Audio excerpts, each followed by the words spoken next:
Right then, West Coast Pils. It's the latest incarnation of the IPL, and like most hoppy lager styles, it's something that I really enjoy.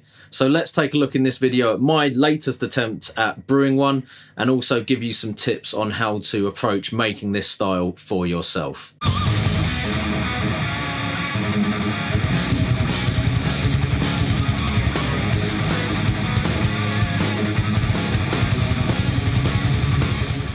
So what is a West Coast Pilsner? It's not defined in the BJCP sense, but essentially we have a Pilsner style base recipe that's then finished off with West Coast IPA type hops in the whirlpool and also the dry hop. As there are no official guidelines for that, you can interpret that in whatever way you want. But most commercial recipes that I've seen recently tend to take an approach similar to this. First up, we want to keep the grist really simple. So if you want to go 100% Pilsner or lager malt, that's absolutely fine. You could probably get away with using extra pale malt in this as well if you wanted to. A small amount of dextrin malt or very low colour crystal malt is an option if you want. And you could also add in adjuncts like flaked maize or rice if you want to go for a really light body and a super dry and crisp finish with the beer. You'll also want to mash relatively low for that good attenuation and dry finish. For the water profile, I prefer to keep it fairly soft, but just favouring the sulphate slightly over the chloride. That's going to help to avoid the bittering becoming overly aggressive or rasping, as you might get if you went for a full-on kind of IPA high sulphate water profile. So somewhere between a sort of traditional German lager or Pilsner water profile towards maybe a light kind of pale ale, hoppy pale ale kind of profile is somewhere where it should work fairly well. Do pay close attention to trying to keep your mash pH as close to 5.2 as possible, and also look into acidifying the sparge water if that's required for you. With the hops, you're going to want to go classic Pilsner to start with for the bittering additions and the mid-boil hops.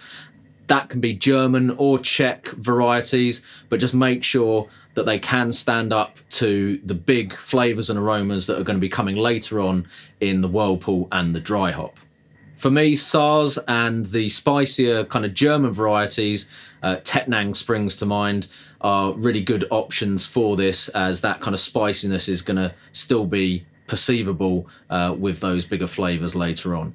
Aim for a Bugu ratio of at least 0.8, but you could go up to 1 or even beyond that if you want to go for a really assertive kind of West Coast bitterness in the beer. You will need to get quite a significant proportion of those IBUs from the bittering addition that you put in, so don't be afraid of quite a big quantity of hops going in at 60 minutes, especially if you are dealing with fairly low alpha noble varieties, which a lot of them, particularly Saaz and some of the German Hallertau varieties, are at the moment. For your whirlpool and dry hop, it's time to bring in that West Coast element. You can keep it simple and just go for a single variety. Mosaic, Citra, Simcoe, things like that are going to work really well on their own. Or you can mix it up a bit and go for a combo, perhaps bring in a few other supporting varieties as well. Obviously, look for varieties that work well in West Coast IPAs, but you could also put a bit of a New World spin on it and use varieties like Nelson Sauvin, or maybe even something like a Galaxy if you're feeling brave, but be wary of the bitterness with some of those Australian hops. I would aim roughly for about 2 to 4 grams per litre in your whirlpool edition, and 5 to 8 grams per litre roughly in your dry hop edition. Obviously tailor that to your own taste and your own system, but try to avoid overloading the beer with hops and kind of ruining any of that sort of lager character that's in there, and just turning it into an IPA essentially. Finally, for your yeast, choose a nice clean lager yeast that attenuates well and ideally is promoting the hop flavour. If possible, something with biotransformative properties would be ideal in this situation. My personal favourite is the Weihenstephaner strain, aka 3470 or the Yeast 2124. I'll put a few of the other versions of that from different manufacturers on the screen as well. This strain has a surprisingly high biotransformation potential, which you can see on the screen. It's also going to finish really crisp and clean for you and really help to accentuate that hop flavour. Other good options include things like Novalager is actually quite a good shout for hoppier lager styles. WHC have got their hopping Pils yeast, but really anything that's kind of a traditional Pilsner yeast, as long as it works well with hops, is going to be a fairly good choice here. You can run whatever kind of fermentation profile you prefer.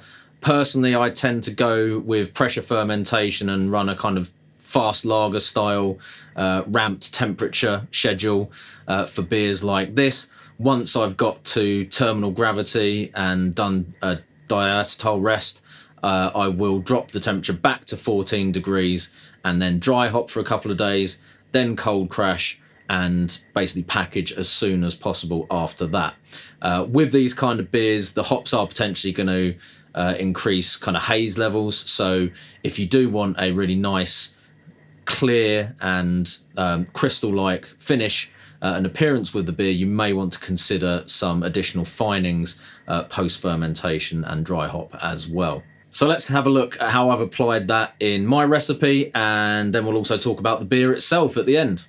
Okay, so I'll put the full parameters for the recipe up on the screen, and obviously there will be a link to the Brewfather version in the description as well.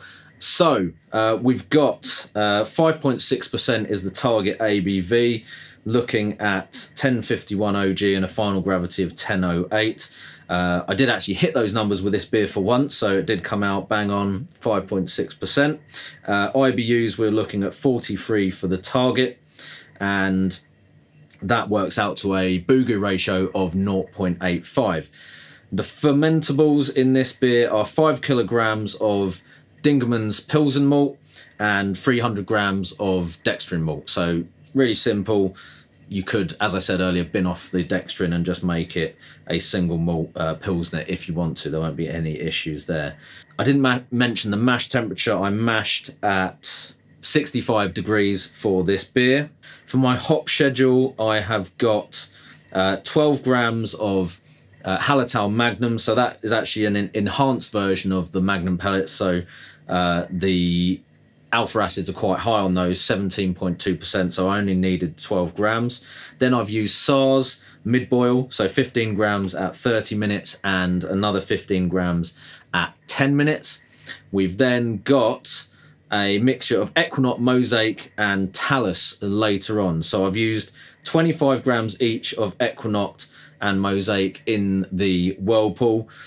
Mosaic is kind of the feature hop for me in this beer. I think Mosaic is a great option for this style as the kind of main hop. It's got a really nice balance of that kind of like West Coast sort of dankness, but also with some of the brighter kind of more tropical fruit flavours. And I've used it with Ekuanot and Talus here because I think that both of those hops have some kind of herbal, maybe slightly spicy elements to them, as well as some tropical and kind of citrus notes, which help to kind of fit in with the Pilsner sort of hopping that we've got in this type of beer, and also just that style generally. I think they kind of work quite well in hoppy lagers, full stop.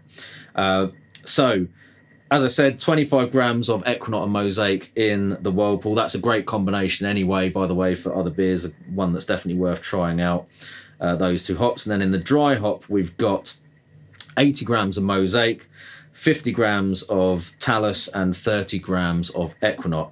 So it's obviously pretty high hopping rate for a lager, but it's not like crazy high compared to a lot of IPAs that you would see, especially nowadays. That whirlpool's done for 20 minutes at 80 degrees C. The dry hop is over 2 days, as I said previously, at 14 degrees. My water profile was roughly 50 ppm calcium, 60 sulfate and 40 chloride. So quite soft, but just slightly favouring the sulfate there. I chose to go with Novalager for this particular beer.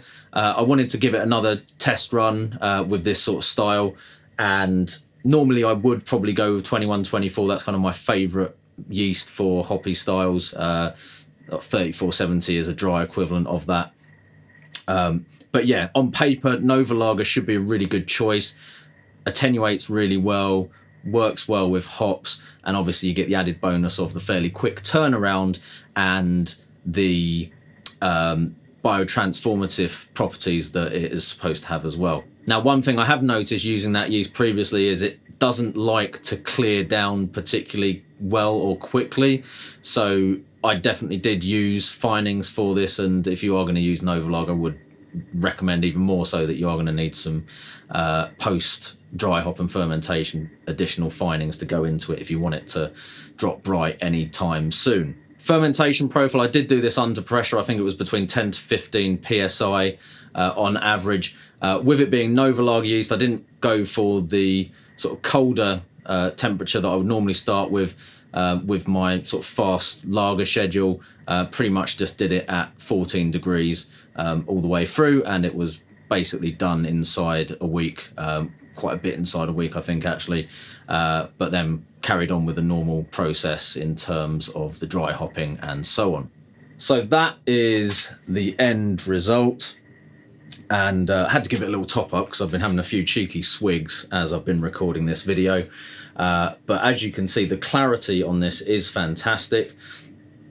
Can thank the finings to an extent with that, but it's got a lovely, very light straw kind of colour to it as well, and really good head retention as well. So it's got a nice thick kind of frothy head on the top there, fairly tight sort of small bubbles, good level of carbonation. Looks like a really decent sort of Pilsner, but then when you get in on the nose, you get a big whack of that kind of piney, resinous kind of West Coast character.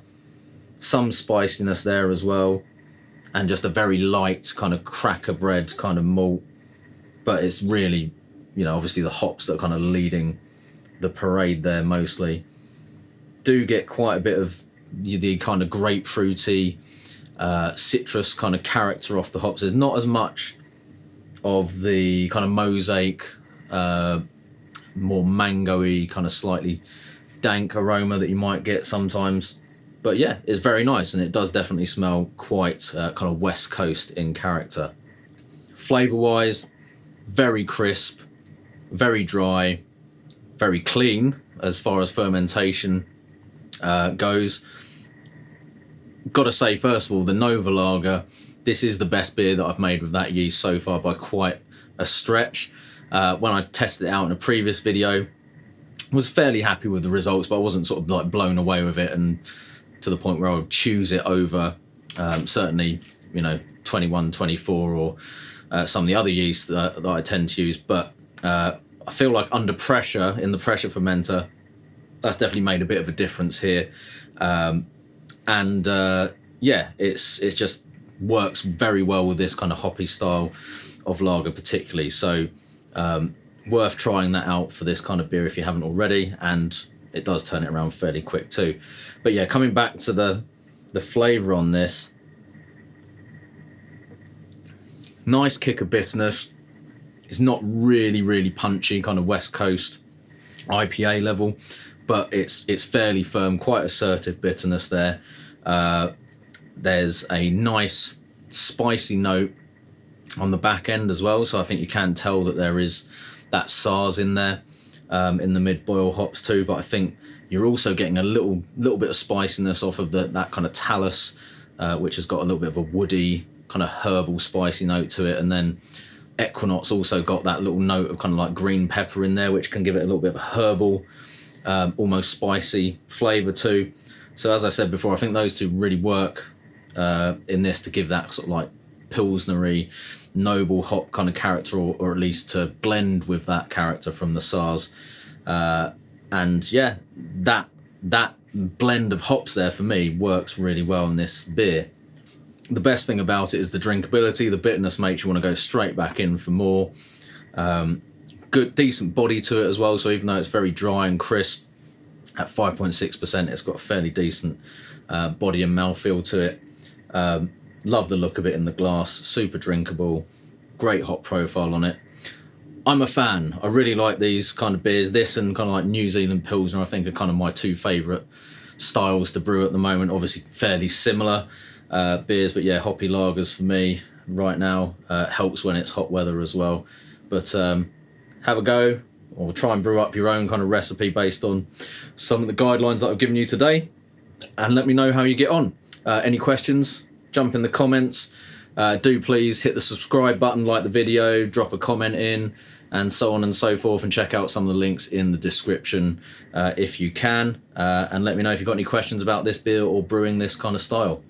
And if you brewed one yourself, tell me about that. Cheers, everyone. Bye-bye. I'm the dude.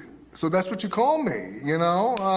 That or his dudeness or duder or, you know, El Duderino if you're not into the whole brevity thing.